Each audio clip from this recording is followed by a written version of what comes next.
آیا یگان مرتبه از خودتان سوال کرده اید که برای چی پوست بعضی از انسان ها سفید است و پوست بعضی از دیگرشون باشد سیاه؟ همین ویدیو رو تا آخر تماشا کنید، با همین سوال جواب خواهید گرفت، هم از نظر دینی مبین اسلام و هم از نظر علمی حاضره. السلام علیکم به همه تماشاگران. من سمیع امید شما باشد در کانال ویماس تیوی قرار دارید. چخیلی که در سرشای ویدیو فهمیدید در این ویدیو شما با سوال چرا پوست بعضی از انسان ها سفید و پوست بعضی دیگرش سیاه است جواب میگیرید، هم از نظر دینی مبین اسلام و هم از نظر علمی حاضره. باز در کانال ویدیو نبود. ممکن بعضی از برادرها سوال کنند که برای چی در کانال ویدیو نیست. برادرها یک پروژه نو داشتیم، یک کانال نو خوی کردیم با نام داروفارما. سلکش در اپیسن همین ویدیو هست، میتونید در اومده ویدیوهای او کانالم تماشا کنید. کدامی که در این کانال پادپیسه کردگی نیست، در این کانال پادپیسه کنید. کوشش میکنیم که همین خیلی ویدیو رو تست براریم. برای دستگیری ما باشه شما یک لایک میمونید و همین ویدیو رو پدیلیت میکنید در ایمو و واتساپ و در دیگر مسنجر و شبکه‌های اجتماعی. ما باشه ویدیو رو سر میکنیم. رفتیم.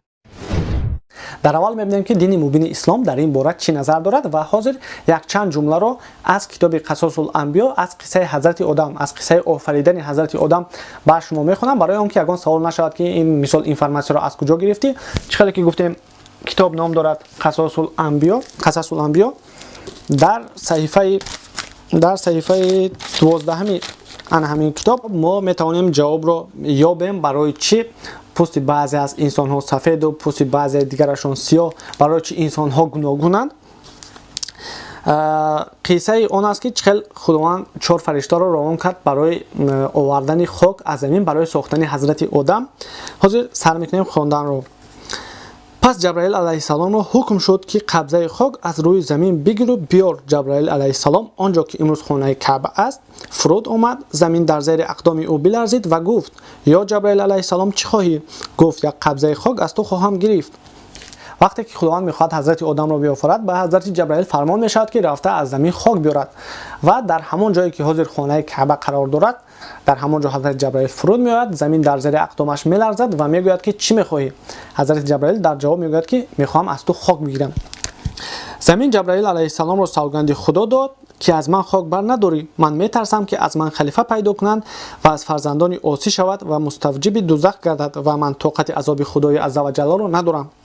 وقتی که حضرت جبرائیل به زمین میگوید که از تو خاک خواهم گرفت، زمین در جواب میگوید که خوب ترش از من خاک نگیرید، چون که من میترسم که خداوند از این خاک یک خلیفه یعنی که جانشین میسازد و این جانشین نافرمانی از خداوند میکند، عاصی میشود یعنی که روسیا میشود و در دوزخ میافتد و من طاقت عذاب خداوند عزوجل را ندارم و حضرت جبرائیل به خداوند قسم میدهد.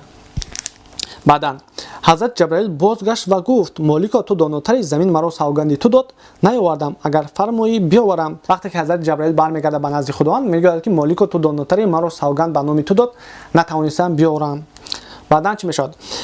فرمان اومد که یا میکائیل برو بر زمین و قبضه خاک بیار. چون میکائیل بیامد زمین باز سوگند داد. میکائیل علیه السلام بازگشت و گفت مالکا مرا سوگندی تو داد نتوانستم آورد. وقتی که حضرت میکائیل هم میاد با زمین، چون که حضرت جبرائیل رو سوگند داده بود، حضرت میکائیل رو هم همین خیلی سوگند میدهد. پس اسرافیل علیه السلام رو فرمان اومد، او رو نیز سوگندی عظیم داد. بازگشت و گفت مرا هم سوگند داد نیاوردم.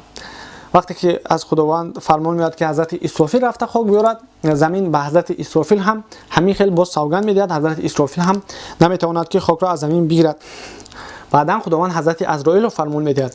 پس عزرائیل رو فرمان آمد که از زمین قبضه خاک بیار. چون بر زمین آمد، زمین او رو هم سوگند داد. وقتی که حضرت عزرائیل رو فرمان همین خیلی میشه که رفته از زمین خاک بیارد، زمین او رو نیست همین خیلی سوگند میدهد به نام خداوند. و حضرت عزرائیل در جواب میگوید ای زمین تو مرا سوگند همان کس میدهی که مرا فرموده است، من نافرمانی او نمیکنم.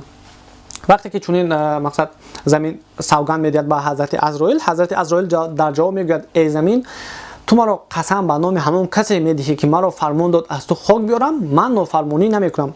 یعنی که میگوید من نافرمانی نمیکنم و دست فراز کرد و از همه روی زمین قبضه خاک بگرفت و بیاورد و گفت خدایا تو دانی اینک آوردم، سوگند او یاور نداشتم از بیم فرمانی تو.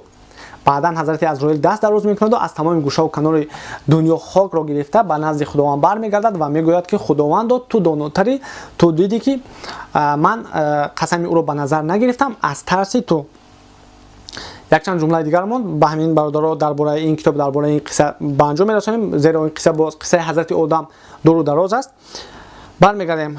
ҳақ таоло гуфт: ё Азроил, ман аз ин хок халифа хоҳам офарид ва туро бар ҷони эшон мусаллат гардонам.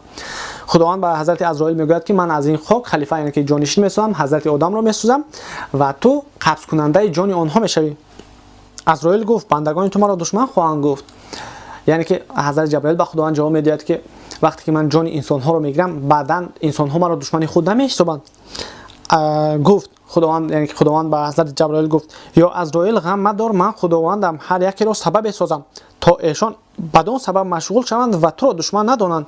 якеро алам диҳам, якеро таб ва якеро ба об ғарқ кунам ва якеро ба қатл ҳалок созам.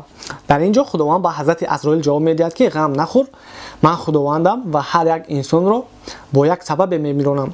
якеро мисол ғарқ мекунам, якеро таб медиҳам, яъне ки бемор мешавад, якеро ба ғам андӯҳ гирифтор мекунам ва онҳо туро душмани худ намеҳисобанд.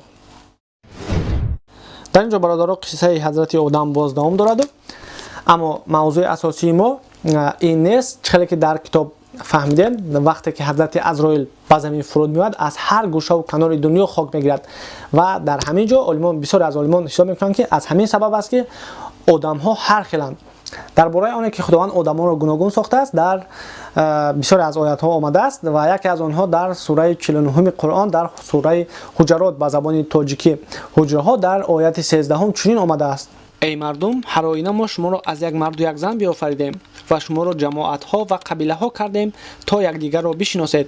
албатта гиромитарини шумо назди Худо парҳезгортарини шумост.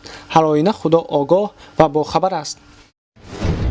чхеле ки дар оят бармеояд, аз ҳама боҳиматтарин одам, аз ҳама одаме ки қадру қиматаш дар назди Аллоҳ баландтар аст аз дигарон, ин одами парҳезгор аст.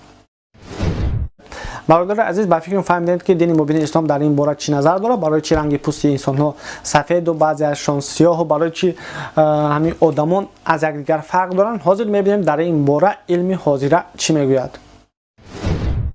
ранги бадани одам асосан вобаста аст ба пигменте ки дар пӯсти инсон ҳаст. пигмент бо номи меланин асосан рангаш қаҳваранг аст ва баъдан аз макони зисти одам. ана ҳамин пигмент ҳар чӣ қадар дар пӯсти одам зиёд бошад, ҳамон қадар ранги инсон, ранги пӯсти инсон сиёҳтар шудан мегирад. аммо ана ҳамин пигменте ки дар пӯсти ҳар яки мо шумо ҳаст, моро муҳофизат мекунад аз нурҳои ултрабнафши офтоб, нурҳое ки зараровар ҳастанд, ба забони русӣ ультрафиолетови лучи мегӯянд. аз ана ҳамин нурҳо пӯсти моро ҳимоят мекунанд. инчунин одамоне ки ранги пӯсташон сиёҳ аст, ба гармӣ нисбатан тобовар ҳастанд назар ба одамони сафедпӯст. чхеле ки шумо мебинед, сокинони Африкаро ки бештарашонро сиёҳпӯстон ташкил медиҳанд, бедушворӣ гармиҳои Африкаро пастсар мекунанд.